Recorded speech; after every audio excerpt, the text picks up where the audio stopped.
Bom, boa tarde a todos. Hoje é dia 22 de setembro de 2021, mais uma aula de fisioterapia preventiva com o tema variação postural. Ok, gente? Vamos lá começar. Alguma dúvida da semana passada ou das semanas anteriores? Por favor, vamos conversar sobre.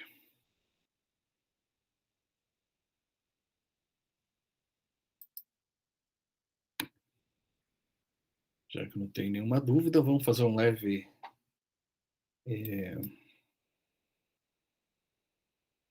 recapitulação. E daí já avançamos.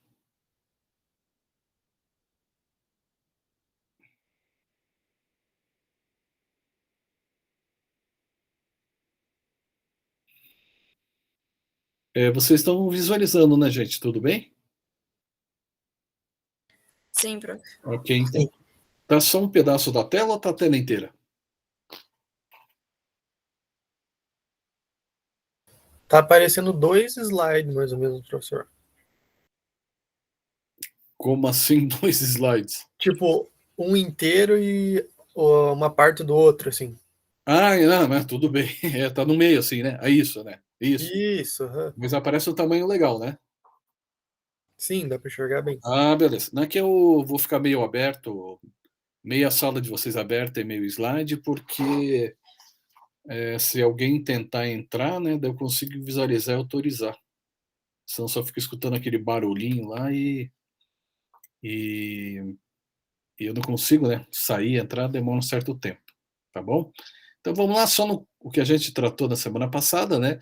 Falamos sobre essa questão do alinhamento, né? Que a variação postural deve ser estática e dinâmica, muito importante também, que a variação postural ela vai nos direcionar para todo o tratamento em todas as áreas, quer seja criança, adulto, homem, mulher, velho, né? Em todas as áreas ela vai direcionar para a gente. Em algumas situações também até a variação postural, não só na bipedestação, né? A pessoa estando em pé ou caminhando, mas uma avaliação ou uma inspeção, por exemplo, de um tórax no ambiente hospitalar vai demonstrar para a gente algumas situações importantes que a gente pode fazer uma programação de tratamento fisioterapêutico, né?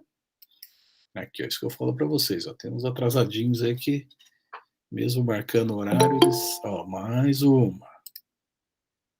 Tá? Então, o que pode acontecer é isso, né, gente? É sempre a variação postural, né? Nesse sentido, sempre comparativa, ela é muito importante, né? Por isso que ela deve ser muito bem aprendida e muito bem executada. Repito mais uma vez para vocês que nós aprendemos fazendo, né? Nós aprendemos só na teoria, né? Temos que ter a prática. E vocês têm que ter a prática para que esteja muito estabelecido na rotina de vocês. A intenção na aula de hoje é a gente terminar um pouquinho desse conteúdo um pouco mais teórico, apesar da gente já ter falado bastante coisa na semana passada, né? Repassar e citar com vocês um pouco mais de detalhes aquele modelo de avaliação postural que eu coloquei lá no Moodle para vocês na semana passada, né? Que vocês podem e devem utilizar aquele modelo como referência, né? É um modelo bem simplificado. Vocês vão ver que os nuances, né, os detalhes que a gente observa nas nossas avaliações são maiores. Ali está de uma maneira bem simplificada, mas tem como vocês terem uma orientação como deve ser feita a avaliação postural, né? E finalmente eu já começo com a primeira parte, que é a vista lateral da avaliação, na cabeça, ombros e coluna torácica, certo? Vamos lá então. Então, só para a gente se orientar um pouco melhor, em qualquer tipo de avaliação, e principalmente na avaliação postural, nós temos que ter o quê? Pontos de referência, né? Quer seja um ponto de referência, vocês estão acompanhando aqui o meu mouse, né? Quer seja um alinhamento vertical, que é uma linha que vai me dar a orientação de algumas estruturas, como posição do meato auditivo, do ouvido, né, do ombro, do quadril, joelhos e tornozelos e maléolos, né, quer seja na parte horizontal. Horizontalmente, a gente observa o quê? Né? A vista posterior, se a cabeça está mais inclinada ou rodada para o lado esquerdo ou direito, se o ombro direito e esquerdo está mais elevado ou não, né? Que implica em várias situações do próprio ombro e das escápulas, ou das vértebras também, né? Se o quadril está alinhado, né? Se ele está elevado, deprimido ou rodado, posição dos joelhos, se eles estão mais para dentro, que forma o valgo, ou mais para fora, que é aquele espaço aberto entre os joelhos, que é o valgo, e o apoio que pode acontecer na região do calcanhar, né? Apoio no bordo externo ou no bordo interno, né? O bordo externo leva a uma situação de supinação do pé e o bordo interno de pronação do pé, tá? Isso rapidamente, porque a gente já falou semana passada com vocês, né? Não é uma novidade isso aí, tá? Destacando também, reforçando também que nós falamos semana passada, muito importante é que quando nós avaliamos principalmente a parte postural, e por que nós estamos, eu estou insistindo na avaliação postural com vocês? Porque a avaliação postural, além de ser básico, né, gente, para todas as condutas que nós vamos ter, que vocês vão ter também profissionalmente, ela é muito importante na disciplina aqui de ergonomia, porque a avaliação do ambiente de trabalho não é só do ambiente físico, dos móveis e dos imóveis, né? Mas também da pessoa como ela executa a tarefa laborativa naquele ambiente, né? E esse ambiente pode ser desde uma escola, que é o exemplo que eu dei para vocês do posicionamento do aluno em uma cadeira, até um cortador de cana ou um dentista, por exemplo, né? Então nós temos que avaliar o quê? A postura que a pessoa adota, né, ao exame postural, que é esse aqui que nós estamos insistindo com vocês, e qual os movimentos compensatórios posturais que ela exerce na atividade laborativa ou de lazer ou em casa que ela realiza em algum momento. Tá? Então é muito importante isso. Muito importante também observar o quê? Né? Quando a variação postural é dinâmica, quando nós estamos observando um movimento, dinâmica ou cinemática, né, do movimento, do ato, do movimento que aquela pessoa está fazendo, né, quer seja movimentos principalmente de membro superior ou de cabeça ou membro inferior, né? Vocês lembram aquela pessoa para baixar o peso, o correto seria trazer o peso próximo, dobrar os joelhos, né? Ou então colocar em algum mecanismo que possa facilitar esse movimento repetitivo, né? É muito importante observar o quê? As compensações que são feitas, né? Quer seja no movimento puro, né? Um movimento biomecânico que é dado pelo grau de estiramento e encurtamento muscular, né? Quer seja pela angulação, pela amplitude de movimento das articulações. Normalmente existe mais de uma articulação envolvida em um movimento, né? Quanto mais complexo, mais articulações estão envolvidas. Em alguns movimentos, principalmente na região vertebral, que nós não conseguimos visualizar, porque existe um componente de rotação nas vértebras que é muito difícil da gente visualizar. A gente consegue visualizar um desvio lateral da coluna, a famosa escoliose para o lado direito e esquerdo, né? Destro convexa ou sinistro convexa, o lado da convexidade, o lado de fora da curvatura escoliótica, né? Mas a gente sabe, né? Vocês sabem também, e eu já contei para vocês, né?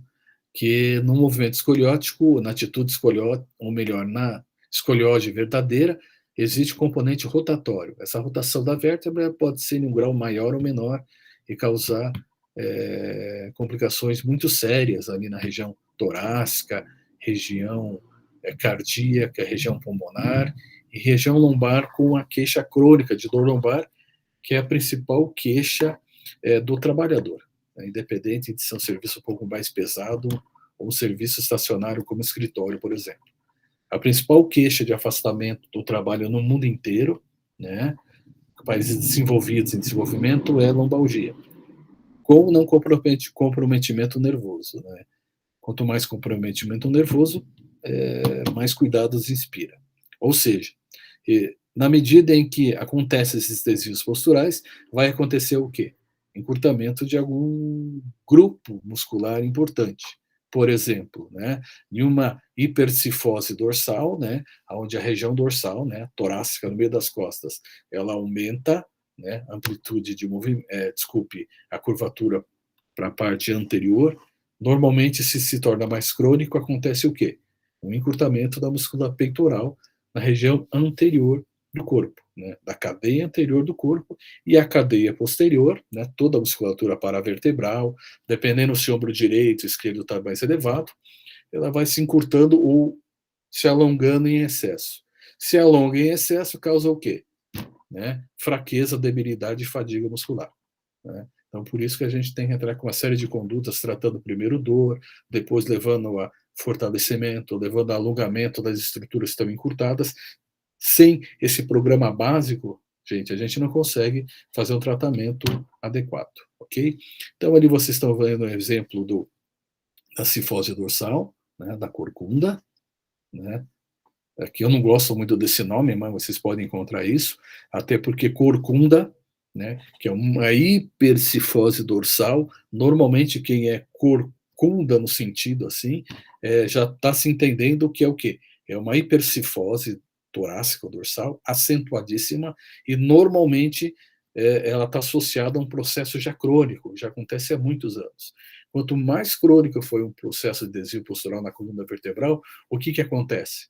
A formação de osteófitos, né, que são aqueles bicos de papagaios, a diminuição entre espaço entre uma vértebra e outra, a rotação desses espaços entre uma vértebra e outra, a distribuição anormal do peso na parte anterior ou posterior das vértebras, né? E isso leva o quê? A uma perda do espaço, tanto de flexão, extensão dos segmentos da coluna, e de rotação no eixo axial, rotação para a direita ou para a esquerda das vértebras em cima das outras, né, gente? As vértebras, naquele conjunto todo na coluna vertebral, elas rodam em cima do próprio eixo e elas rodam em bloco, dependendo do movimento que eu estiver fazendo. Evidentemente, eu estou falando do movimento milimétrico, né? Então, movimentos maiores, dependendo da alavanca, do que eu for pegar, se estiver muito longe, né? Do braço de alavanca que eu fizer, para puxar aquele objeto até mim ou para empurrar aquele objeto de mim. Né? Então, existe todos esses componentes. Outro exemplo que eu dar para vocês aqui, que é muito comum, né? Que é a hiperdordose lombar. Então, lembrando, né, que nós temos as curvaturas fisiológicas da coluna vertebral, que é a lordose cervical, a cifose torácica e a lordose lombar, né? As curvaturas fisiológicas da minha coluna vertebral. Se eu tenho uma acentuação da lordose lombar, né, eu tenho o quê? A hiperdordose lombar. Né? Teoricamente é o quê? Né? O aumento da curvatura lombar. E o aumento da curvatura lombar, ela vai estar compatível com o quê? Né? Compatível que, observando lateralmente a pessoa, né, ela vai ter o quê? Ela vai ter toda essa região glútea mais proeminente, mais para trás. Né? O que a gente pode observar na maioria das vezes? Isso aqui que eu estou colocando de problemas musculares, e a gente vai ver na vista lateral, gente, são as principais consequências que eu posso encontrar na pessoa. Necessariamente, não precisa encontrar todos esses encurtamentos ou desequilíbrios, tá? Mas a gente investiga todas as regiões, né? Então, quando eu falo da região lombar, eu vou identificar o quê? Primeiro, o grau que eu vou ter dessa hiperdordose lombar. Né? Como é que eu vou medir esse grau de hiperdose lombar ou de qualquer outra alteração vertebral? Eu só consigo fazer isso através do raio-x. Eu acho que vocês têm imaginologia esse ano. Tem imaginologia esse ano ou não? Esse ano não, prof. Não? Deve ser o ano que vem, então. Né? Mas vocês vão observar ali que em um raio-x eu consigo identificar com um goniômetro, aquele aparelhinho, né, que tem aquelas duas hastes para medir a amplitude de movimento, né, a angulação dos segmentos vertebrais. Né? Então, eu sei que isso pode estar comprometendo. Ah, professor, mas eu quero fazer um teste prático para saber se a pessoa tem hiperdordose lombar. E eu tenho um pouco de dúvida e medo. O que eu faço? Gente, muito simples. Tá?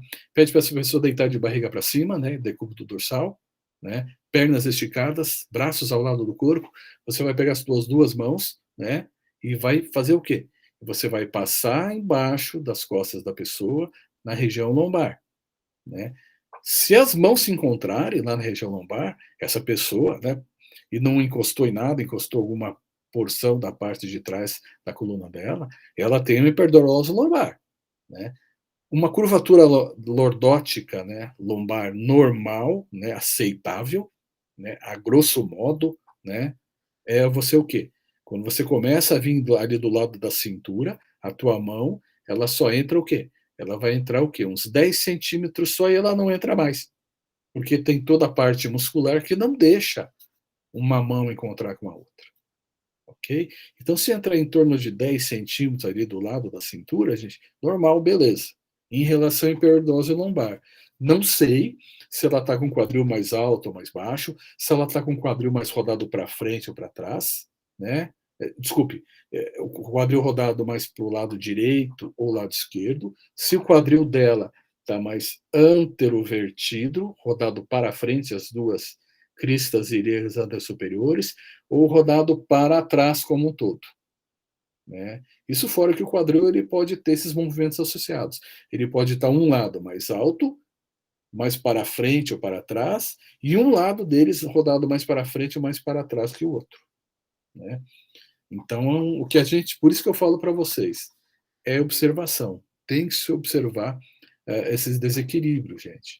Observar, pegar, palpar e fazer milhões de avaliações para a gente estabelecer um parâmetro de referência. Legal? Então, aqui só um exemplo que eu citei, eu estou colocando para vocês mais uma vez, que, por exemplo, normalmente, né, numa hiperdose lombar, eu vou ter o quê?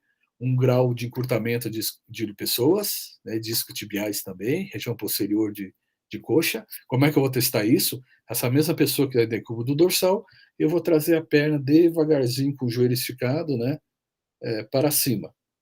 Né? Eu vou fazer esse movimento com a perna dela.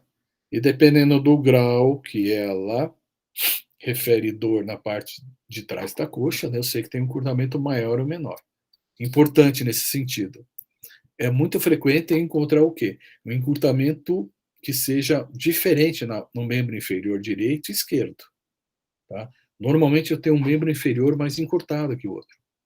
Tá? Então, faz parte de um processo, então eu sei que existe um desequilíbrio. Eu observo também na hiperdose lombar uma alteração do abdominal, né? O abdominal está mais fraco, ou mais estirado, né? Aquela barriguinha protusa, né? Barriguinha da cerveja ali também altera também abdominais. Né? Quando eu falo abdominais, eu falo de reta abdominal, transverso, oblíquos, né? Falo de todo o conjunto abdominal. Né? E também, já que eu estou falando da cadeia anterior, eu vou falar da cadeia posterior também, que são os músculos que controlam o quê? Que controlam a ereção da coluna. Os músculos eretores da coluna são músculos que saem do lado da coluna vertebral. Né? E assim por diante. É lógico que se eu falar de hiperdose lombar, tem que testar flexor de quadril, tem que testar glúteo. É muito importante que o glúteo, quando a gente coloca a pessoa em pé, se ele tiver caído, eu tenho debilidade do glúteo médio. Então, tudo isso é muito importante para interferir na postura e na hiperdose lombar dessa pessoa, por exemplo. Repito mais uma vez, que eu não preciso encontrar todas essas alterações. Eu posso encontrar uma, duas ou três delas, e assim por diante. Certo?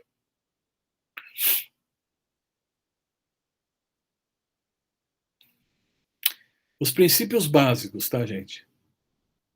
Né? Preferencialmente, a variação, preferencialmente, às vezes não é possível fazer isso, né? Mas quanto menos roupa, melhor, né? Então, se tiver com roupas íntimas, roupas mínimas, melhor ainda. Né? A avaliação ergonômica lá do ambiente de trabalho, né? Ou do posto do trabalho, que é a palavra que nós utilizamos, né? É lógico que a pessoa vai estar lá de macacão, uma roupa de proteção, né? Uma roupa normal, tal. Então a gente vai avaliar quais as compensações que está acontecendo, mas sempre tomando como referência o que? Cabeça, ombros, quadril, joelhos e tornozelos. Né? Preferencialmente na avaliação aqui mais tradicional que a gente está vendo aqui, né? Com menos roupa a gente consegue identificar mais alterações, fica mais visível isso aí.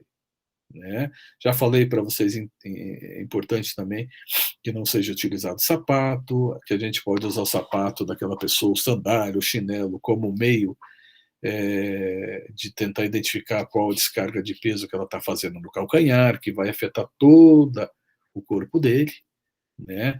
E preferencialmente usar instrumentos de aferição, de medição, né? Como o freio de plumo, como o aparelho que se chama retículo, que é esse aparelho que a gente vai estar vendo nesse slidezinho, que é esse quadro todo, esse quadro de acrílico todo quadriculado, né? Que tem gente que chama isso de simetrógrafo, né? Réguas, fitas métricas para medir o comprimento, desculpe, a circunferência muscular, goniômetro para medir a amplitude de movimento, saber se está dentro de uma normalidade ou menor ou diminuída, normal, ou então está hipermóvel, importante saber se o segmento ele tem esse grau de normalidade ou anormalidade, né? E quando falo normalidade, é muito importante vocês lembrarem disso.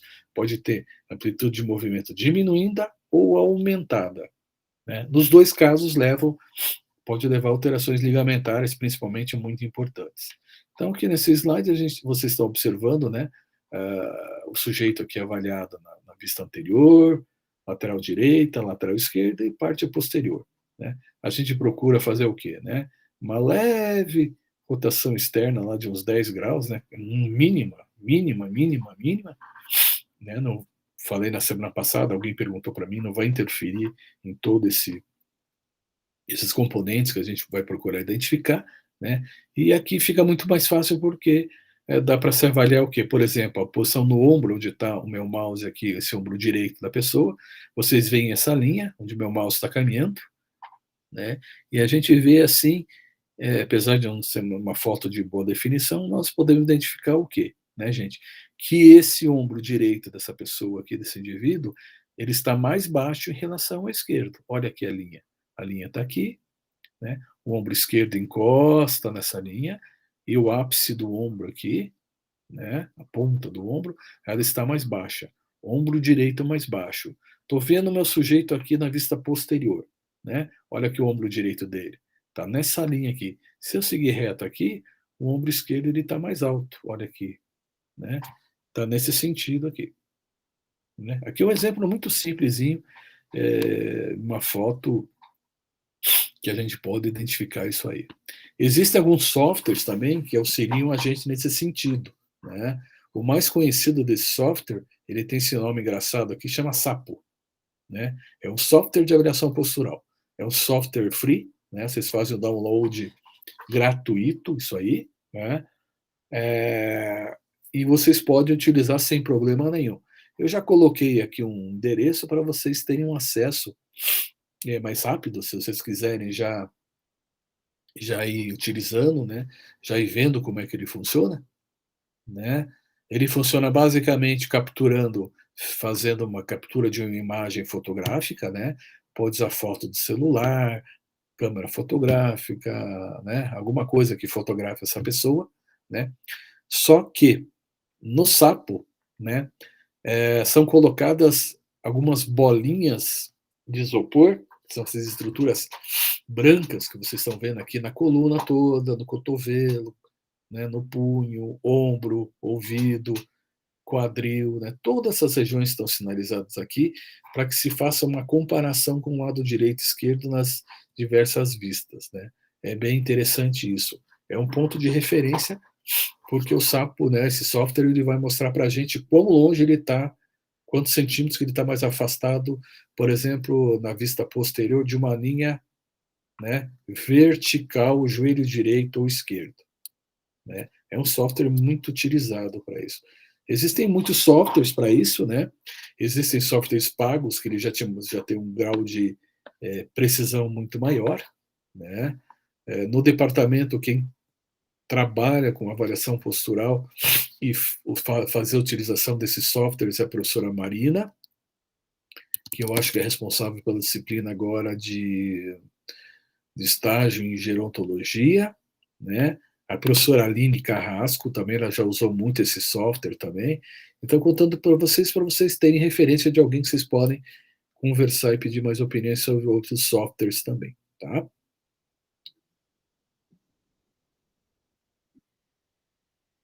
E aqui, nesses 2 slides, dessa primeira parte, a gente está identificando o quê? A gente está identificando, né, através de uma referência, em uma linha vertical de referência, as alterações que eu posso ter encontrando, né, num quadro de escoliose, né, em uma retificação da curvatura lombar, ou num quadro de hiperlordose lombar. Fica muito mais fácil a gente entender, né, gente? Porque se eu tenho uma referência num plano vertical, e eu estou vendo que essa linha passa aproximadamente no meio do quadril, quando existe um desequilíbrio, e esse quadril, né, espinha ilíaca superior, ela rodou para a frente, né, ela está aqui na frente, aqui ela está mais para trás, uma posição de maior equilíbrio, né, ela já não passa aqui no meio, onde passava aqui. Né? E com isso acontece o quê? Aumento da curvatura. Vocês veem que a linha de orientação ela passa aproximadamente no meio da L4, L5 aqui, e aqui ele passa atrás, os processos espinhosos da vértebra. Né? Ao contrário, também acontece essas alterações.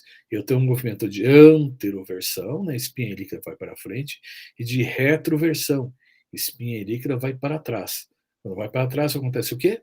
A retificação do espaço lombar, principalmente, é lógico, a alteração da cervical, da torácica também, mas principalmente lombar, onde essa linha de orientação ela passa onde? Quase na parte anterior do corpo vertebral. Certo? E além de eu ter alteração de hiperlordose ou retificação da lordose lombar, eu posso ter associado a isso, por exemplo, na região lombar, aqui está na região torácica, mas eu podia ter na região lombar uma curvatura escoliótica. Ou uma escoliose aqui na lombar e uma escoliose torácica, outra curvatura cervical, por exemplo. Ou mais de uma curvatura torácica e uma lombar, ou duas lombares. Isso é muito variável de pessoa para pessoa, e com raio-x que a gente consegue estabelecer a angulação e observar bem a rotação do corpo vertebral. Quando eu estou vendo um raio-x de costas, as costas da pessoa, o que vai orientar para saber se essa rotação é maior ou menor entre as vértebras? Não estou falando em ângulo, muito simples. A parte de trás da vértebra, né, gente? O tal do processo espinhoso. O processo espinhoso no raio-x ele aparece como se fosse um tracinho mais esbranquiçado, bem no meio da vértebra. Né? Eu tenho uma vértebra lá no raio-x, esse retângulo aqui, e no meio, nessa posição, nessa orientação, o quê? Vertical, eu tenho processo espinhoso. Todas as vértebras, com exceção das primeiras cervicais, não é mesmo? Então, se eu tenho esse processo espinhoso na vértebra de cima, mais rodado para cá, mais fora do alinhamento ou mais para cá, isso demonstra que a vértebra ela rodou em cima do eixo ou várias vértebras rodaram em cima do seu eixo, certo? Nesse último slide dessa primeira parte, eu vejo aqui também essa alteração lombar importante, né? E também as compensações que podem ser, por exemplo, na figura C, o aumento da curvatura torácica, a retificação das curvaturas e assim por diante. Tá? Deixa eu só encerrar isso aqui, tá, gente? Eu vou passar para vocês aqui rapidamente aquele modelo lá da ficha de avaliação, tá? Só um minutinho, por favor. Eu quero explicar uma coisinha aqui do que está sendo, que eu coloquei para vocês.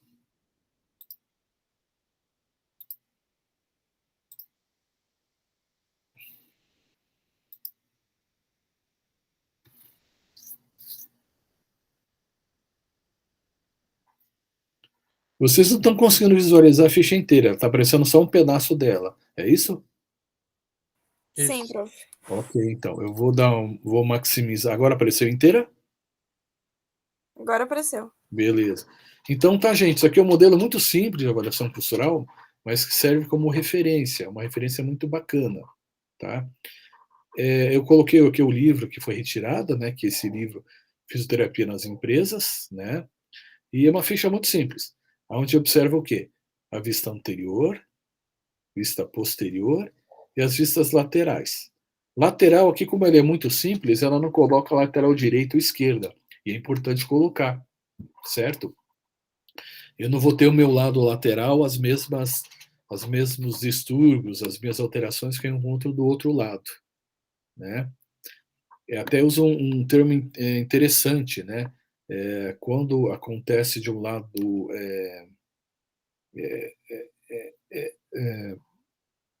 interessante, estava pensando em outra coisa aqui, é importante, por exemplo, na vista lateral, por exemplo, direita, né, a cabeça ela pode estar centralizada, ela pode estar projetada para frente, e aqui ao lado, onde está a pontinha do meu mouse aqui, eu posso colocar seu lado direito e esquerdo, né? Ou então ela está projetada para trás, né? Então aqui é uma ficha muito simples, certo? Em que vocês podem utilizar como orientação. Ela é muito simples, repito mais uma vez.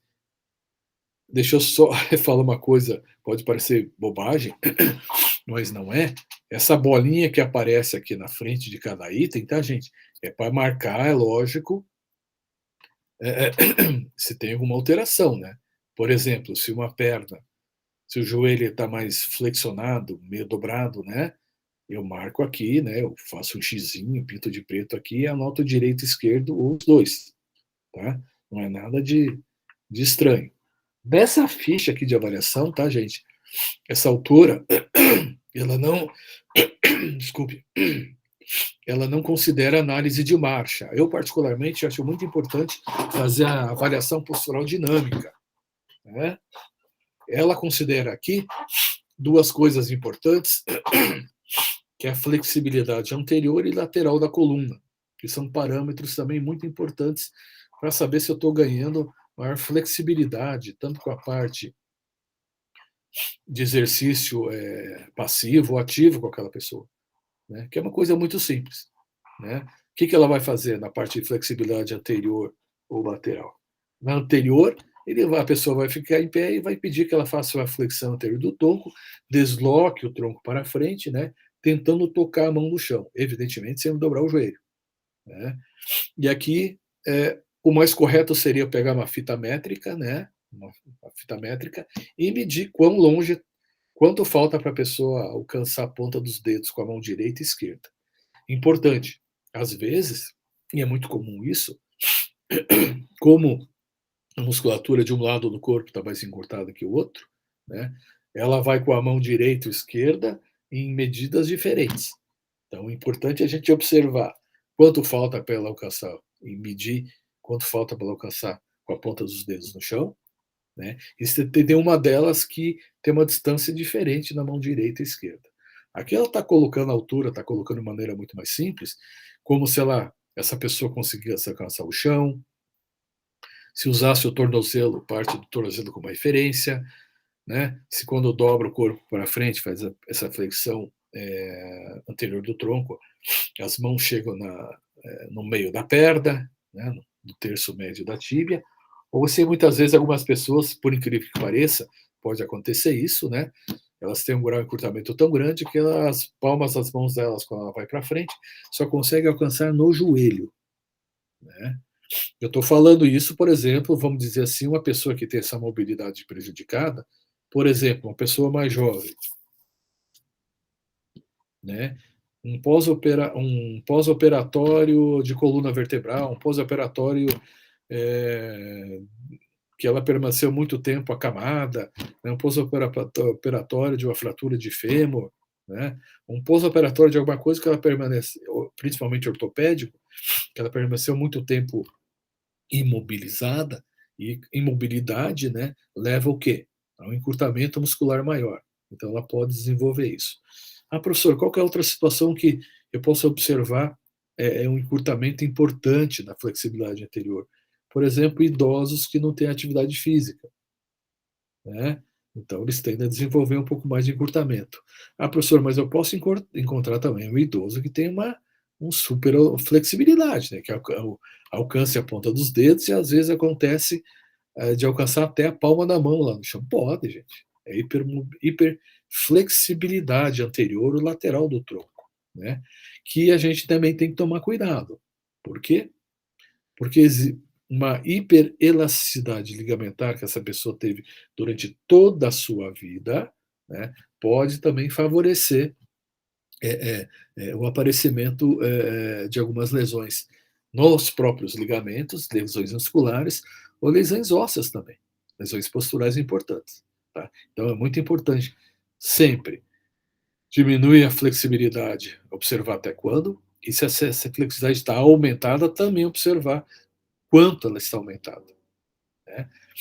Aqui no final desse exemplo que eu coloquei, que eu já postei na semana anterior lá no Mundo para vocês, tá também essa situação também da flexibilidade, o quê? Flexibilidade lateral.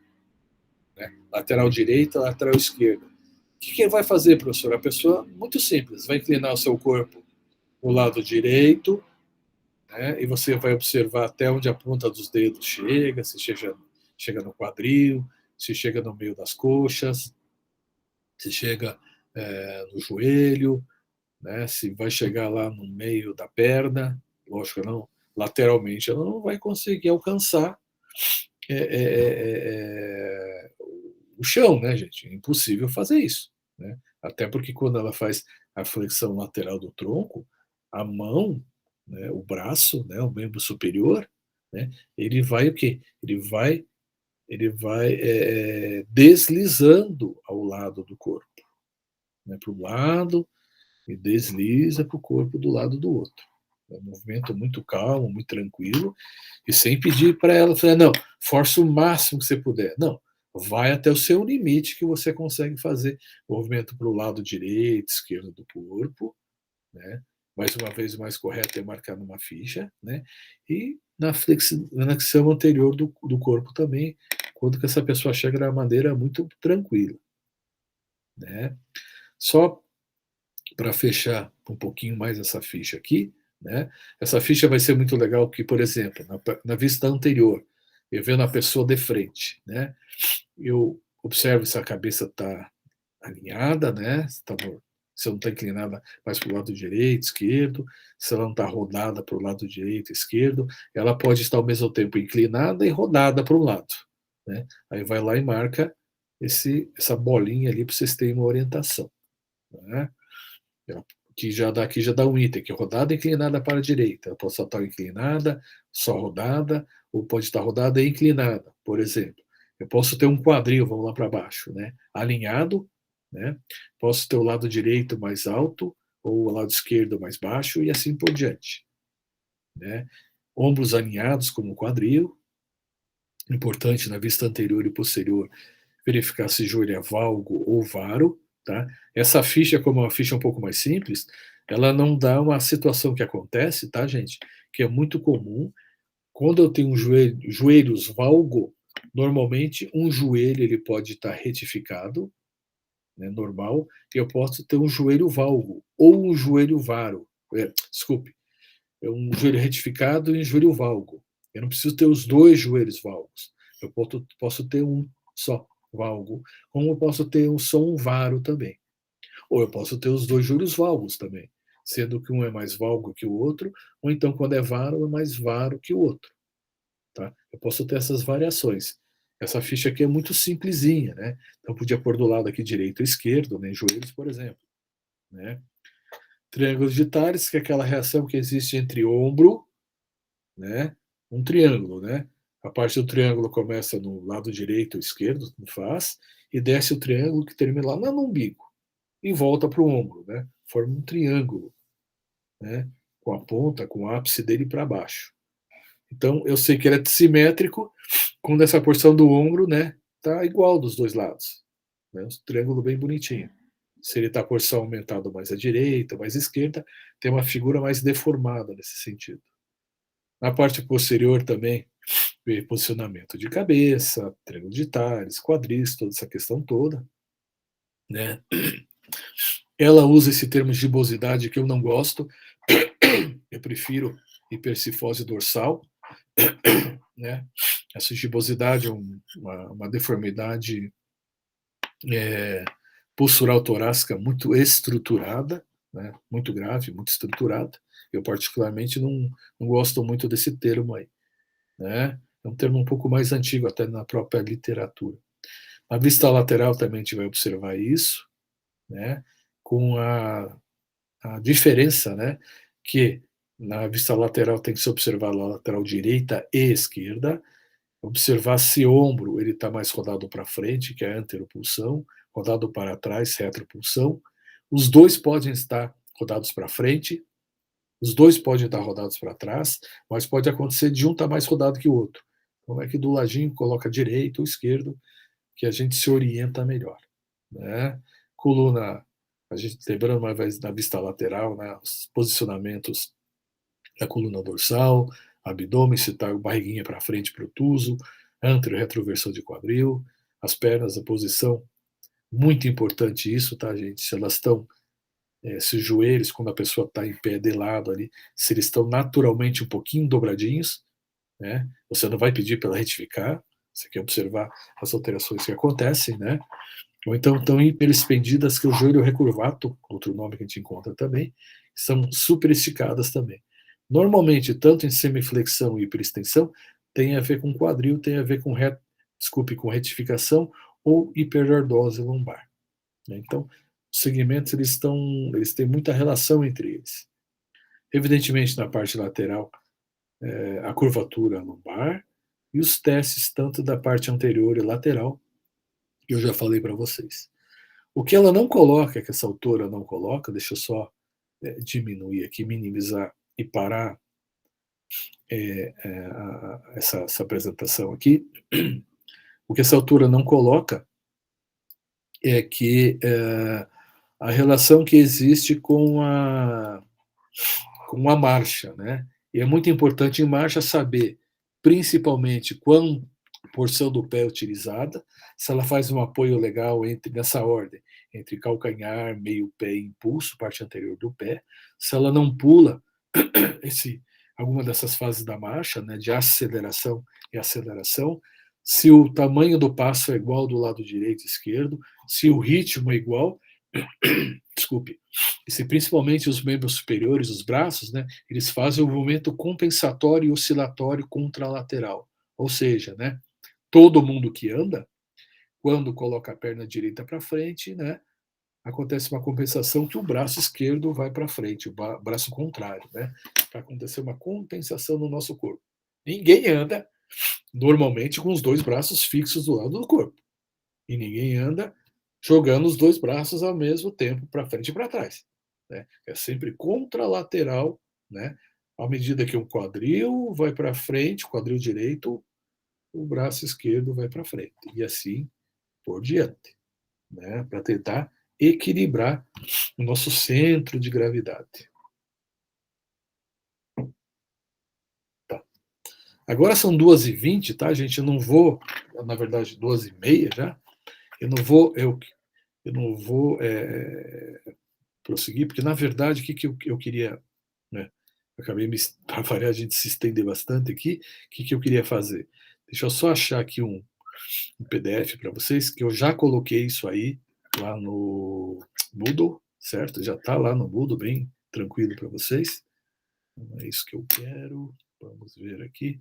Eu quero mostrar para vocês esse PDF teimoso que ele está aparecendo aqui, que não deveria aparecer. Tá, é isso aqui.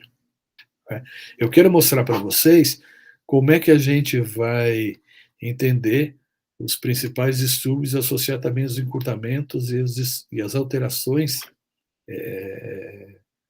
posturais. Né? Deixa eu só mudar aqui para o modo de apresentação, para vocês terem uma ideia, que eu vou falar isso com mais calma para vocês. Eu só vou passar isso aqui rapidamente, tá? É lógico, eu vou me deter isso com mais detalhes numa próxima ocasião, tá, gente? Mas só passar esses detalhes para vocês. Tá? Então, os principais achados que a gente vai achar, eu dividi por segmentos. O primeiro deles é cabeça, pescoço, ombro e vértebras torácicas. Depois eu vou para vértebras lombares, quadril, joelho e tornozelo. né? E depois eu faço um resuminho da parte posterior, né?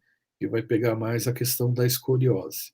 Eu só vou passar para vocês. Então, a gente, mais uma vez, recoloca os pontos de referência, né, do alinhamento vertical, né, que é uma linha de orientação, para saber se eu estou com alguma referência anatômica fora de um padrão de normalidade, né, tanto na parte muscular como na parte óssea. Aí vamos para as principais alterações cabeça e pescoço, né, que seria basicamente o quê? Uma hiperlordose cervical, uma retificação cervical, essas alterações da parte muscular que está envolvida. E por que é importante saber isso? Porque, por exemplo, dependendo do ambiente de trabalho, movimento que essa pessoa faça com o ombro ou com os braços, ela vai ter um efeito imediato aqui na região cervical, que pode levar, por exemplo, a uma cervicobraquialgia. Ela sentir formigamento na mão ou perder força do braço por uma compressão da região cervical que é causada por uma alteração postural. E eu começo a fazer um tratamento com essa pessoa e quero saber qual o efeito do meu tratamento, e o efeito do meu tratamento tem que ser o quê? Basicamente, reequilibrar toda a parte óssea, parte muscular, para que ela não sinta mais dor e ela tenha melhor desempenho no seu trabalho. Aqui a gente vai para as alterações também nas vértebras torácicas, falar um pouco da musculatura que está alongada ou debilitada, né? E as deformidades também, deformidades de tórax, certo? Que são observadas na parte lateral e na vista anterior também, que eu não vou entrar em mais detalhes na parte anterior também, né? E finalizando aqui com mais deformidades de tórax, né? E as deformidades de tórax principais que eu posso apresentar. É lógico que aqui já está num grau muito avançado, mas elas progridem, né? Elas começam em algum momento. Muitas vezes as deformidades de tórax, elas começam quando? Quando eu tenho uma escoliose na parte torácica ou parte lombar, né? Então, quando eu tenho uma hiperstifose dorsal e assim por diante, que eu posso chegar nesses dois resultados aqui, né? Então, serve como um alerta, como é importante o nosso trabalho nesse sentido, né? O que eu preciso que vocês me falem agora, gente, é das aulas que vocês estão tendo com o professor Luiz Alfredo, com o que vocês estão vendo, como é que a coisa está acontecendo lá?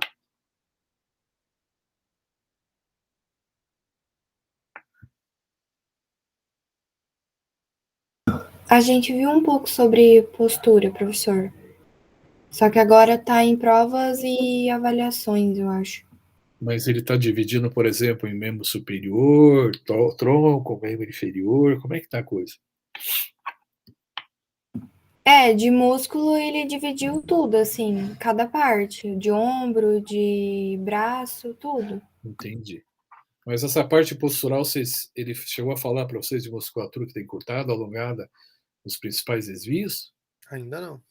Ah, legal. É isso que eu queria saber. Porque eu vou começar com isso, porque daí isso vai te ajudar vocês também quando vocês estiverem vendo também com ele essa parte, estão vendo agora, né?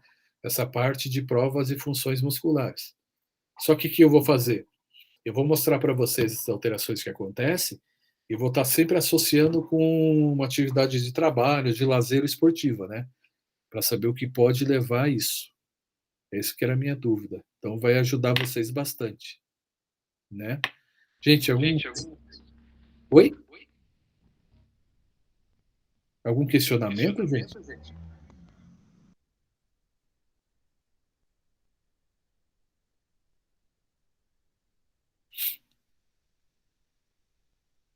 Não?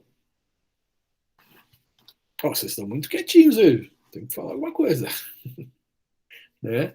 Só a gente começa a ficar pensando o que está acontecendo aí, né? Ou eu não estou me fazendo entender, ou a coisa está tranquila aí, né? Gente, vamos nos ajudar aí, tá bom? Então tá legal, então, já não teve nenhum questionamento, né?